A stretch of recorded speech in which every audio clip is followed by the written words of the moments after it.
Good afternoon. Good afternoon. Would you please introduce yourself? Tell us your name.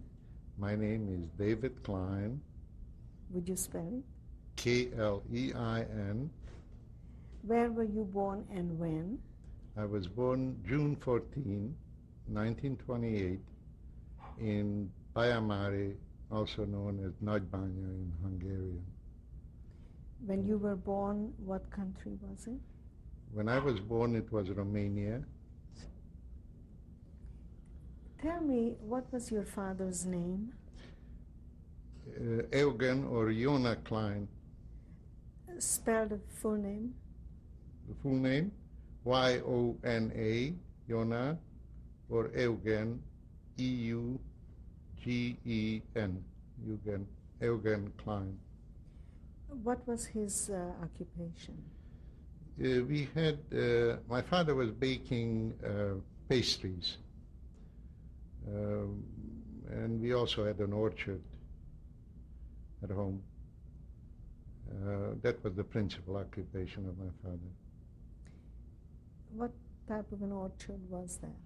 A fruit orchard, primarily apples. Tell me a little bit about the bakery business. It was in those years, commerce. Much of the commerce was done twice a week in the center of the city, where booths were put up, and various merchandise was sold in the booth. And my father had a booth known as a shator. And twice a week we would go to the market and he would sell the pastries, primarily for the village folks who came into the market to sell their wares and to buy different things. Who baked this and where? My father would bake it, sometimes at night. He worked long hours, very long hours. And it was, what you would call a small type of business, if you will. Did he have a shop or did he have a... No, he baked it right in our kitchen, and we had a special stove for it. Like I said, sometimes working at night and sometimes from early in the morning to late at night. As a child, were you interested in watching him or helping him? Well, naturally. Everybody was part of the market. My mother would decorate the same cookies. We were pretty much, everybody was one way or another working sometimes. Describe your father. What kind of a man was he? My father was a very, very orthodox man. Straight as an arrow, as we say in English. He lived by the book. He lived for the book.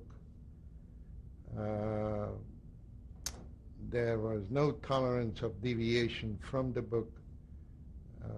We went to synagogue regularly, at least twice during the week, morning and the evening. And if he could, he would go to the synagogue every morning, every evening, but especially Friday night, Saturday morning, Saturday evening, of course holidays.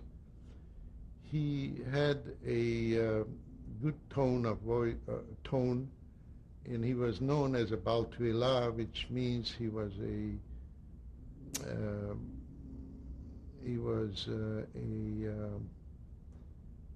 leading the people in the synagogue in prayer.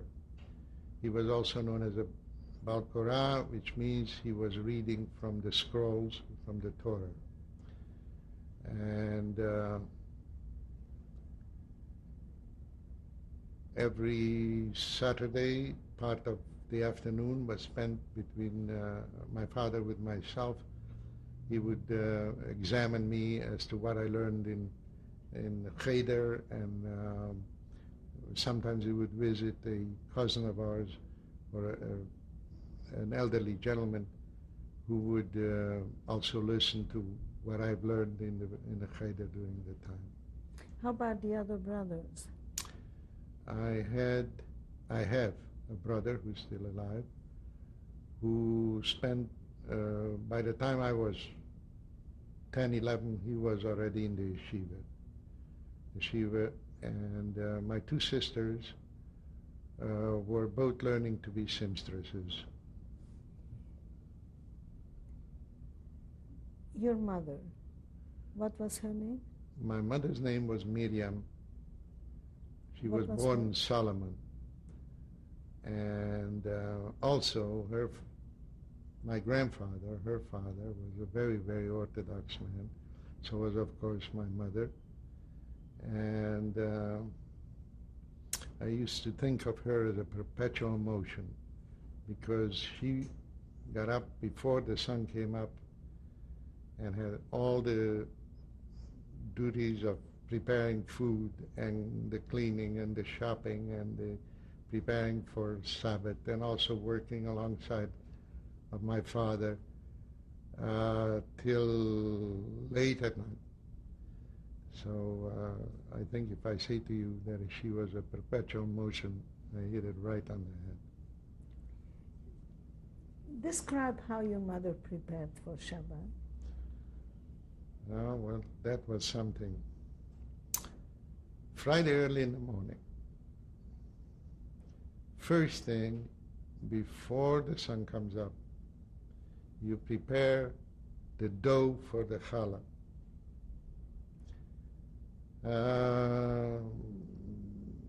By the time the market opens in the town, which was Friday, she'd go to buy a ham, then take it to the shortcut, then prepare lunch, then prepare dinner. Now, during that time, you also had to scrub the floor, to clean everything for Shabbat, to look after the children, that everybody is ready for the Shabbat. She would take a hand and make Friday lunch from the fat part of a chicken. Friday night soup and chicken, same chicken or hen. Then taking the neck from the hen, stuff it, and make a chulent out of that on Friday. So I have Friday shopping for the hen, taking the challah to the bakery, taking the chulent to the bakery, picking up the, no, that's Saturday, picking up the chulent. And we even managed to have something Saturday night out of that. What was a cholent? Cholent is an Eastern European dish. Since in our religion we are not allowed to cook on the Sabbath, traditionally, or more so in the smaller towns, each household also had in the backyard a oven-like where they could bake, and after they baked, the oven would still be hot. They would put this dish called the cholent, which consisted out of, like I said, some meat, or I don't know exactly the name, rij, beans primarily, and some chicken fat. And that stayed up to the middle of the day, Saturday, from Friday afternoon till Saturday. That's a slow baking process, very fattening. You could fall asleep right after you ate it. In any case, that was the charm. So tell me again, Friday afternoon, when did your father come home from work? Well, that depended whether it was summer or winter. But given an average day, by 5 o'clock, the market would settle down, close. He would come home, and he would prepare to go to the synagogue, 5 o'clock-ish. And while the sun was going down, we all went to the synagogue, of course. But first, we had a certain routine, like my father would bless each child separately.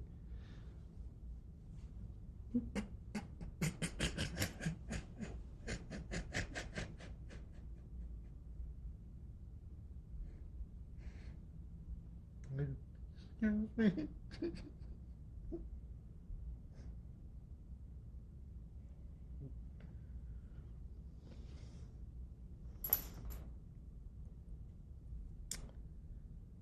And then we would go to the synagogue.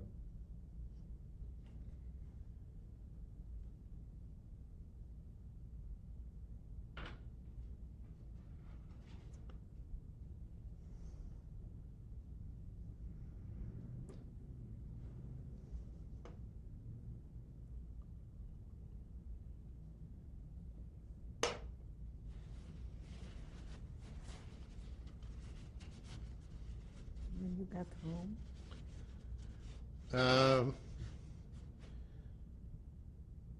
When we got home from the synagogue, of course, Kiddush, the usual thing. Once in a while, it would happen that while we were in the synagogue, if there was a visitor in town, or if there was a visitor in town, or if there was a soldier that was visiting, it was traditional that somebody would approach, would ask around who could receive this guest at the table, and it was quite frequent that Father would call me over and whisper in my ear, "Listen, we have this gentleman here, and we probably won't have enough for everybody, so you go into the kitchen and you have bread with coffee or something." We also had frequently rabbinical students who would visit the town, so very frequently it would happen that we would have a guest for Shabbos. Describe the table when you came home and your mother waited for you. Goodness. Well, you have a candelabra, which probably is second or third generation, which was traditional at the time to get it when people got married. You have the challah at the end of the table, and you have, of course, the various plates, and you sit down to the table. The first thing, of course, we would sing the various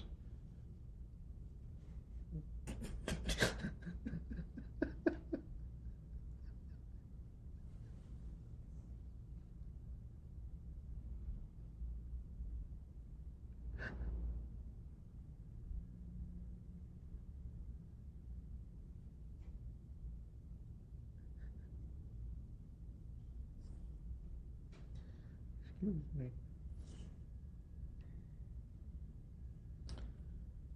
The various songs.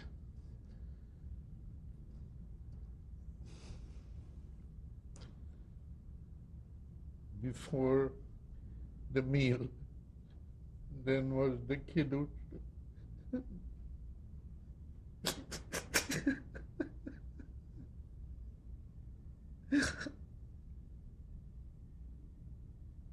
I'm sorry.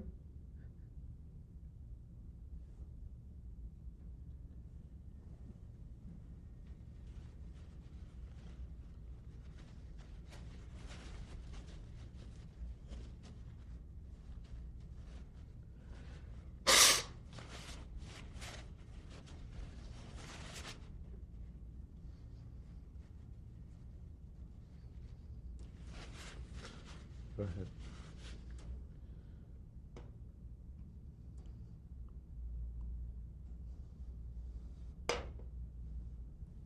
How many children were there? My brother and two sisters and myself. Would you name them? Joseph and Hedwig and Eva.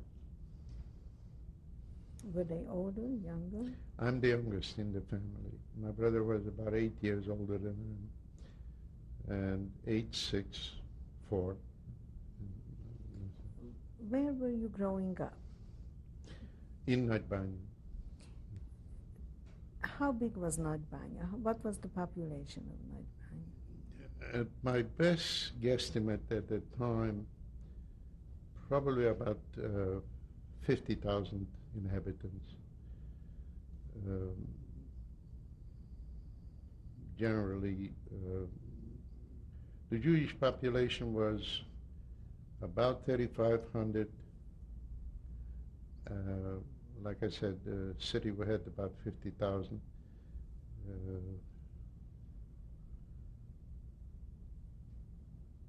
With 3,500 Jews. What country did it belong to when you were Well, growing up?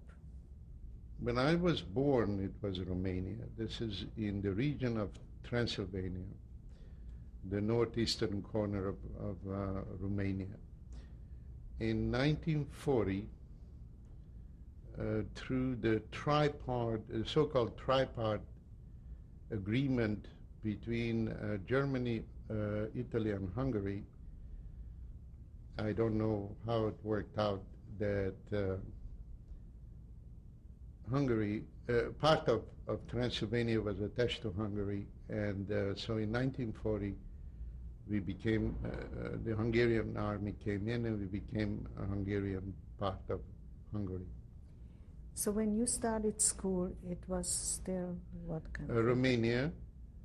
I don't recall exactly whether I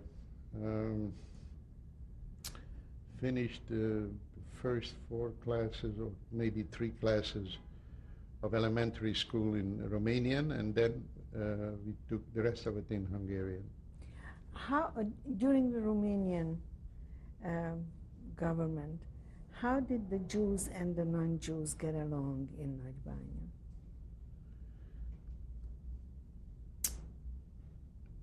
There was a certain normalcy. Other than here and there some anti-Semitic remark, Jew this, Jew that, possibly in school among children. Initially, there was a fairly reasonably, according to those times, reasonably livable condition between people. In the classroom, did you have any incidents? Did you remember any? Look, Jew boy, a remark like, hey Jew boy, was almost part of the language at that time when I was already in school. The teacher would walk into the class and we were noisy and she would make a remark, what kind of a Jew-like noise is this? Referring to the fact that the Jews in a synagogue would pray in a loud sort of voice. So the distinction being that in a non-Jewish church, everybody's quiet, and that in a Jewish synagogue people are praying with loud, so it was that kind of a reference. In the 1930, I think 7, 8, the government of in Romania, there were some incidents in the other side of Romania, in the northeastern region, there were even some pogroms, and a government was formed. Even though we had a king, there was two ministers. One was Kuza, and the other one Goga. It was known as the Kuza-Goga government, that were very, very anti-Semitic. They were real fascists. So by the time the Hungarians came in, and since many of the Jews in town who fought during the First World War in the Austro-Hungarian Empire, I recall, I could see it in my mind's eye today, when the Hungarians paraded into town, there were about 30 or so Jews parading with their medals, Austro-Hungarian medals, one without an arm, the other without a leg, one blind under one eye, and the word was, now all that anti-Semitism is going to be over, and it's going to be like in the Austro-Hungarian Empire. Little did we know what was coming. Let's go back a little bit to the school. Yeah. What type of a school was that you were going to? Regular elementary school, and then after I finished the 4th grade, then I went to something called a superior or high school, but it wasn't anything like an American high school. We were learning trade, we were learning gardening and planting and that type of schooling. Were any of your grandparents alive? At the time, you're referring to something like 1940. When you were born, or a few Okay. years after? Okay. Both my grandfathers, my mother's father immigrated to Israel in 1936. So did 3 aunts that I had and an uncle. Between 1920 and 1935, 36, a number of my mother's side of the family immigrated to Israel. My father's father, I don't know when, but he immigrated to America at first. I had in America at the time 3 other uncles and an aunt of my father's side. Eventually, my grandfather immigrated from America to Israel, where he died in 1947. And my other grandfather, my mother's father, died in Israel in 1949 or 1950. Did you ever meet any of them? I met my mother's father, grandfather, sure. I recall as a child sitting on his lap, and he called me Duhat. That was his name to me. When was that when the Hungarians came into? Hungarian came in 1940. You remember when? The exact date? The time of the year? The time of the year? I can't recall that. No. Um, how did you, as a child, feel about it? What did you think was happening? Well, as I told you before, because many of the people had good experiences before 1918, which was the end of the Austro-Hungarian Empire. There was peace, there was the Jews were treated with respect. They fought in the various wars of the war. Many of them, like I said, had distinguished themselves. The feeling was that things will be better in terms of our relationship as Jews, that we will not have the blatant anti-Semitism that we were experiencing under the Kuza-Goga government in Romania. And of course, parade and the uniform, and I was 12 years old there. Of course, we were all impressed by the parade, and so we were standing there and welcoming the army with flowers, and certainly when we have the feeling that things will be better, there will not be any more abuses. Little did we know. In reality, what happened? What happened after 1940,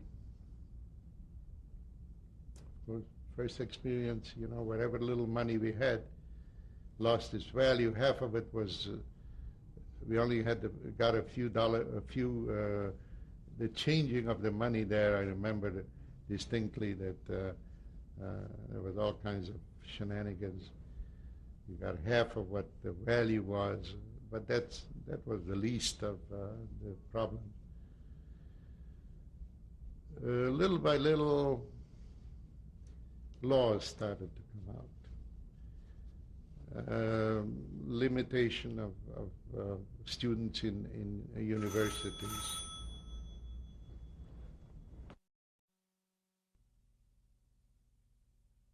Hold on, sir. This is roll 2 with David Klein. Roll 2, David Klein.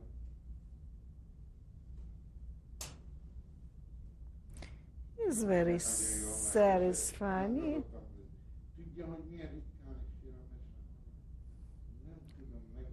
Mondom a férfiaknak mindig, mikor interjúm, vegyetek Kleenexet. Nekem nem kell Kleenex, én soha nem sírok. You were beginning to tell me about the Hungarians coming in to Nagyvárad. Well, after the Hungarians came in, shortly thereafter, different laws started to come out, restrictive laws. I can't put it exactly in sequence, but first, no Jews were allowed to attend university, for example. Then